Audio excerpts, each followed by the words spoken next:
Hello दोस्तों, मेरा नाम है रहनुमा और मैं आपका स्वागत करती हूँ जीएस स्टडी कॉर्नर पे। दोस्तों, आज हम इतिहास पढ़ेंगे। इतिहास में हमारा जो टॉपिक होने वाला है वो काफ़ी इम्पोर्टेंट है और वो किससे संबंधित है, तो आपके सल्तनत कालीन शासन व्यवस्था से संबंधित है। तो आज जो हम पढ़ने वाले हैं मंत्री और उनसे संबंधित विभाग के बारे में पढ़ने वाले हैं। तो आप जानते ही हैं, पूछा जाता है, आपको कोई विभाग दे दिया जाता है और पूछा जाता है कि ये किस सुल्तान सुल्तान के समय में इस पद का सृजन हुआ या इस विभाग का सृजन हुआ। इस तरह का क्वेश्चंस आपने देखा होगा, अक्सर ये पूछा जाता है आपके किसी भी एग्ज़ाम में जिसमें इतिहास यानी कि जीएस का आपके टॉपिक होता है, उसमें इसी तरह के क्वेश्चंस बनते हैं। तो एक या दो देखने को आपको मिल जाते हैं। तो अगर हम बात करें तो मंत्री और वज़ीर से संबंधित भी आपके क्वेश्चंस पूछे जाते हैं। तो चलिए आज हम इस बहुत शॉर्ट सी वीडियो में इन सारी चीज़ों को कवर करेंगे, ठीक है। तो चलिए अब हम देखते हैं। एक तरफ देखिए फ्रेंड्स, आपके क्या दे रखा है, एक तरफ आपको मंत्री देखने को मिलेंगे और दूसरे साइड आपको विभाग के बारे में जानने को मिलेगा, ठीक है। तो उसका मंत्री प्रमुख रूप से कौन होता था और उसका विभाग जो है, आपका विभाग कौन सा संबंधित था। तो इस तरह के क्वेश्चंस बनते हैं। तो चलिए अब हम स्टार्ट करते हैं। तो चलिए अब हम देखते हैं वज़ीर। अगर हम वज़ीर की बात करें तो जो सुल्तान के पद के जो नीचे पद होता था, जो सबसे ऊंचा सुल्तान के पद के बाद जो दूसरा पद आता था, जो उससे सुल्तान से नीचे होता था, तो वो कौन सा होता था, वज़ीर का होता था। या इस समय अगर हम देखें वर्तमान समय में, तो वो कौन सा पद हो जाता है, प्रधानमंत्री का पद हम कह सकते हैं। तो वज़ीर का होता था, वो किससे संबंधित होता था, राजस्व विभाग का प्रमुख हुआ करता था। अगर हम बात करें मुशर्रिफ ममालिक की, तो मुशर्रिफ ममालिक की बात करें तो प्रांतों एवं अन्य विभागों से प्राप्त आय और व्यय का लेखा जोखा रखने वाला जो होता था, उसे कहते थे मुशर्रिफ ममालिक, ठीक है। अगर हम बात करें मजुमदार की, तो मजुमदार कौन होता था, उधार दिए गए धन का हिसाब रखना। ये किसके अंडर में आता था, तो उधार दिए गए, किसी को उधार दिया जाता था और किससे लेना है, किसको देना है, तो इसका हिसाब किताब कौन रखता था, तो इसका हिसाब किताब मजुमदार रखता था। ये हो जाएगा आपका आंसर, मजुमदार, ठीक है। चलिए हम फिर से एक बार देख लेते हैं। मजुमदार के द्वारा रखा जाता था, उधार दिए गए धन का हिसाब किताब रखा जाता था, ठीक है। तो चलिए आगे देखेंगे। अगर हम बात करें खजीन की, तो खजीन कौन हुआ करता था, तो खजीन आपका हो जाएगा कोषाध्यक्ष। तो कौन हो जाएगा इसका आंसर, खजीन होता था कोष का अध्यक्ष, जहाँ पैसा रखा होता था, तो उसका अध्यक्ष को क्या कहा जाता था, खजीन कहा जाता था सल्तनत काल में, ठीक है। आगे देखेंगे हम आरिसे ममालिक की बात करें, तो आरिसे ममालिक किसे कहा जाता था, तो ये इसका मंत्री कौन हुआ करता था, इसे दीवाने अर्ज या सैन्य विभाग के प्रमुख के रूप में भी जाना जाता था। किसे, आरिसे ममालिक को दीवाने अर्ज या सैन्य विभाग के प्रमुख रूप से माना जाता था, ठीक है। आगे देखेंगे हम सद्र उस सुदूर। अगर हम सद्र उस सुदूर की बात करें तो ये किससे संबंधित था, तो ये धर्म विभाग से संबंधित था। ये आपका किससे संबंधित था, धर्म विभाग से संबंधित था एवं धन विभाग का, आपका दान विभाग का प्रमुख हुआ करता था, ठीक है। तो याद रखेंगे सद्र उस सुदूर धर्म विभाग से संबंधित था और दान विभाग का प्रमुख हुआ करता था सद्र उस सुदूर, ठीक है।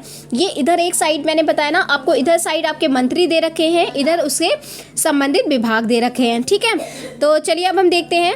अगला हो जाएगा आपका बरीदे ममालिक। तो बरीदे ममालिक की आपका अगली बात करें तो काजी उल कसात की बात करते हैं।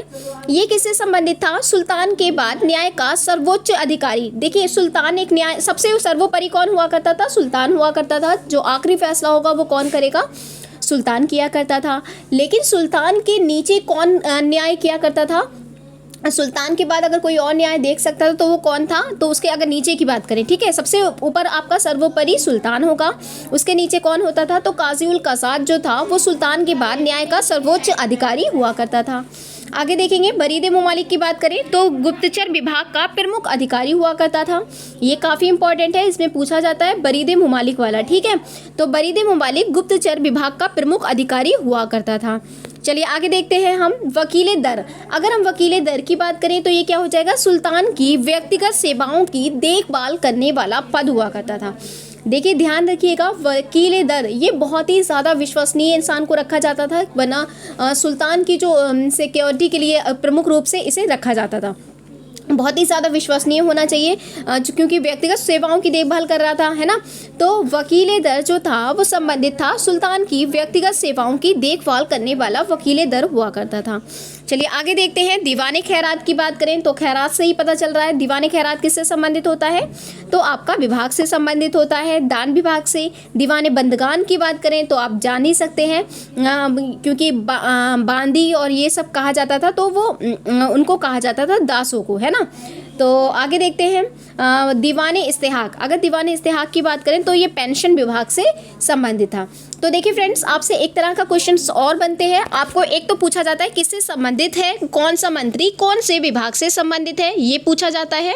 और अगला क्वेश्चन आपसे बनता है, कोई विभाग दे देंगे और पूछेंगे कि किसके सुल्तान के समय में इस विभाग का निर्माण हुआ। ठीक है, तो चलिए अब हम उसको भी कवर कर लेंगे। देखिए ये कुछ हैं जो आपसे बहुत दफ़ा पूछे जाते हैं ना, तो चलिए अब इसको हम कवर करेंगे। दीवाने मुस्तक राज की बात करें तो दीवाने मुस्तक राज की बात करें तो ये किससे संबंधित था, अलाउद्दीन खिलजी के द्वारा दीवाने मुस्तक राज की स्थापना की गई थी। अगर हम बात करें दीवाने कोही की तो दीवाने कोही जो संबंधित था वो मोहम्मद बिन तुगलक से संबंधित था। ये एक दफ़ा नहीं हज़ारों दफ़ा पूछा गया है, हज़ारों दफ़ा से मतलब है कई दफ़ा पूछा गया है ना। तो ये ध्यान रखेंगे दीवाने कोही आपका मोहम्मद बिन तुगलक से संबंधित है, और ये किससे संबंधित था, तो कृषि विभाग से संबंधित था। ये भी आप याद रख सकते हैं, कृषि विभाग से संबंधित था दीवाने कोही। ठीक है, तो अगला देखिए चलिए अगला देखेंगे हम दीवाने अर्ज की बात करें तो दीवाने अर्ज किसके समय में बनवाया गया था, तो दीवाने अर्ज बलबन के समय में इसका निर्माण किया गया था। आगे देखेंगे दीवाने बंदगान, जो कि हमने अभी ऊपर पढ़ा है, ये दास से संबंधित है। तो एक बात तो आप जानते हैं, ये सबसे ज़्यादा दास किसके समय थे, तो फिरोज शाह तुगलक के समय में। तो दीवाने बंदगान का एक अलग से विभाग बना दिया गया था जो दासों से संबंधित था। ठीक है, तो चलिए अगला देखेंगे दीवाने खैरात की बात करेंगे तो आप जानते ही हैं इसने बहुत वैसे काम किए थे, खैरात के लिए भी इसने काम किया था। तो दीवाने खैरात की बात करें तो फिरोज शाह तुगलक के द्वारा इस विभाग का निर्माण किया गया था। अगर हम बात करें दीवाने इस्तेहाक की तो दीवाने इस्तेहाक किससे संबंधित है, तो आपका फिरोज शाह तुगलक के द्वारा दीवाने इस्तेहाक, दीवाने खैरात, दीवाने बंदगान, ये तीनों ही आपके किससे संबंधित हैं, तो फिरोज शाह तुगलक से संबंधित हैं। दीवाने अर्ज आपका बलबन से है, ये वाला ध्यान रखेंगे। और दीवाने कोही मोहम्मद बिन तुगलक से संबंधित है। दीवाने मुस्तकराज अलाउद्दीन खिलजी से संबंधित है। ठीक है, ये काफ़ी इंपॉर्टेंट है और ये एक दफ़ा नहीं कई दफ़ा ये सारे ही विभाग पूछे गए हैं, तो आप इन सबको याद रख सकते हैं। तो चलिए फ्रेंड्स, अगर आपको मेरी वीडियो पसंद आई हो तो प्लीज़ वीडियो को लाइक करें, शेयर करें, कमेंट करें और चैनल को सब्सक्राइब करना ना भूलें। Thank you for watching my video.